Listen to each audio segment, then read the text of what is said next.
नवाब मलिक के मामले पर देवेंद्र फडणवीस इस समय संबोधित कर रहे हैं, सुनाते हैं।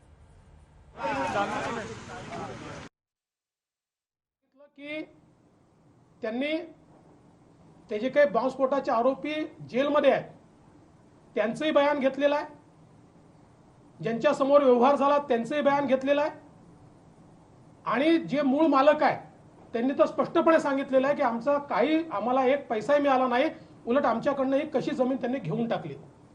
आणि म्हणून मला असं वाटतं की ही जी सगळी कारवाई ईडीने केली आहे ही नियमानुसार ईडीने केलेली कारवाई आहे।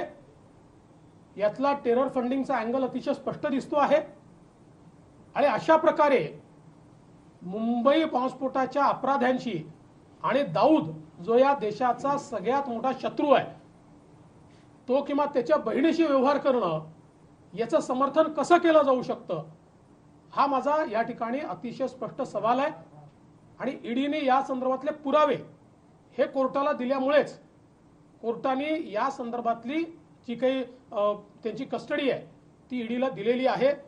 मला असं वाटतं की या संपूर्ण प्रकरणामध्ये अतिशय ही गंभीर आहे, कुठल्याही राजकीय पक्षाने राजकारण न करता अशा प्रकारे जर टेरर फंडिंग होत असेल आणि मुंबई बॉम्बस्फोटाच्या आरोपींकडनं अशा प्रकारे त्यांच्याशी संगनमत करून जमिनी घेतल्या जात असतील आणि तो पैसा हसैना पारकर किंवा दाऊदला जात असेल तर याचा निषेधच केला पाहिजे। आणि म्हणून मला असं वाटतं की याच्यावर राजकारण न करता या देशाचा शत्रू असलेल्या दाऊदच्या विरोधात सगळ्यांनी एकत्रितपणे या ठिकाणी भूमिका मांडली पाहिजे असं माझं मत आहे।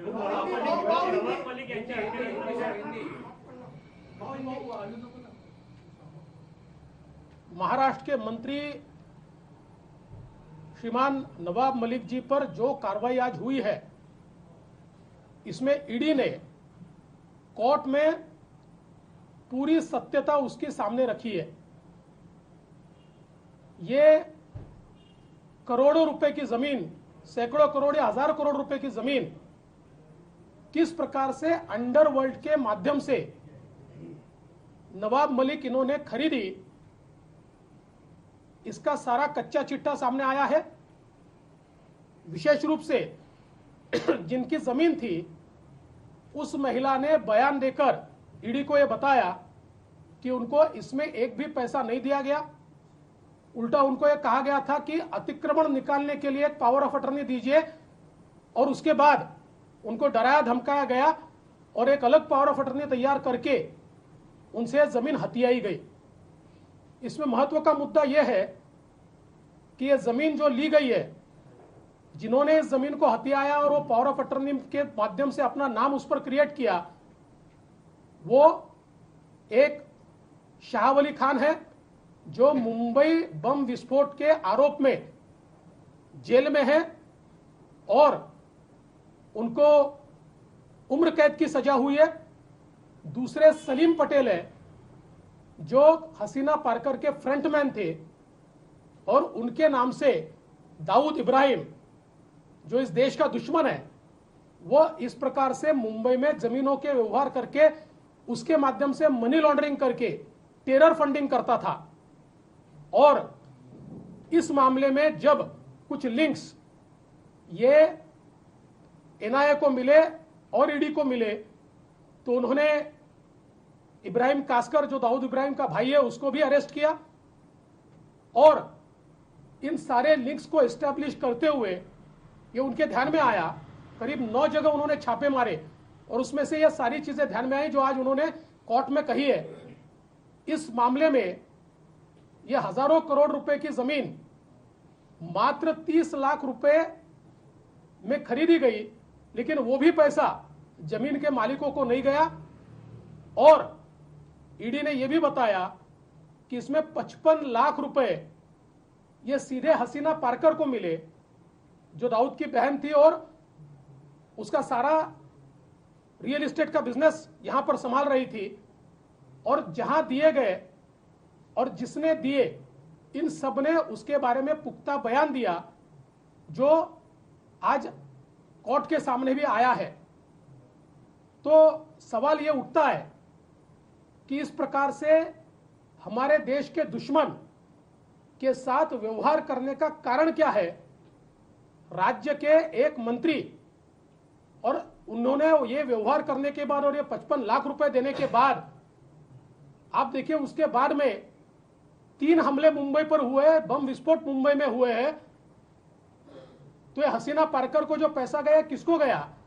ये दाऊद को पैसा गया, और ये किस लिए गया? उनकी उन्हीं एक्टिविटीज के लिए गया जिन एक्टिविटीज के तहत इस देश के अंदर उन्होंने बम विस्फोट किए।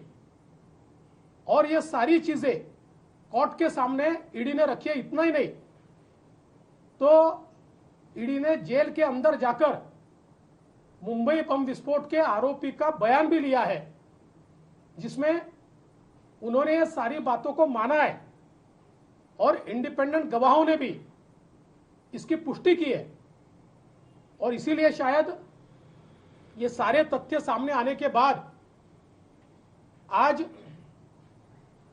ईडी के कोर्ट ने मंत्री श्री नवाब मलिक, इनको 3 तारीख तक कस्टडी दी है। ये बहुत संगीन मामला है। देश के दुश्मनों के साथ व्यवहार करने का कारण क्या है? ये कोई राजनीतिक मामला नहीं है। राजनीति में हम एक दूसरे के ऊपर छीछालेदार करते रहेंगे, लेकिन अगर कोई देश के दुश्मन के साथ सौदा करता है और सारा रिकॉर्ड पर है, और ऐसा रिकॉर्ड पर सौदा होता है और साथ में सीधे पैसे अगर हसीना पारकर को वहां मिलते हैं, दाऊद को मिलते हैं, तो मुझे ऐसा लगता है कि ईडी को यह कार्रवाई करनी पड़ेगी और सभी राजनीतिक दलों ने इस कार्रवाई का समर्थन करना चाहिए। क्योंकि इस प्रकार से अगर अंडरवर्ल्ड के साथ सीधे व्यवहार होते रहेंगे, और जो लगातार ये बात कही गई कि पिछले समय दाऊद ने देश के अंदर जितने बम विस्फोट किए, भले ही आईएसआई की मदद से किए होंगे, लेकिन उसका टेरर फंडिंग उसने इंडिया में ही जमा किया और इस प्रकार के डील से ही जमा किया। इस प्रकार से अंडरवर्ल्ड के ऊपर और बड़े पैमाने पर उस जमाने में जो व्यवहार जमीनों के किए गए अंडर वैल्यूएशन करके, और उसमें जो ब्लैक मनी दिया गया, वो ब्लैक मनी ये टेरर फंडिंग में इस्तेमाल किया गया। और इसलिए मुझे लगता है कि आज की जो कार्रवाई है उसको कोई तरीके से राजनीतिक कार्रवाई नहीं कहा जा सकता। देश के दुश्मनों को अगर कोई मदद करता है तो कार्रवाई करनी ही पड़ेगी, और वो कार्रवाई की गई है। तुम्ही आता खुलासा केला होता पत्रकार परिषद घेऊन, सगळ्यात आधी तुम्ही खुलासा केला होता, तुम्ही काय पुरावे ईडीकडे दिले होते का तेव्हा? माझ्याकडे जे कागदपत्र होते ते सगळे मी ईडीलाही पाठवले होते, एनआयएलाही पाठवले होते, सीबीआयलाही पाठवले होते। मी त्यावेळेसच घोषित केलं होतं की याची कॉम्पिटंट अथॉरिटी कोण आहे मला माहिती नाही, आणि मी जे काही कॉम्पिटंट अथॉरिटीज आहेत त्यांच्याकडे जे माझ्याकडे होतं ते पाठवून दिलं होतं।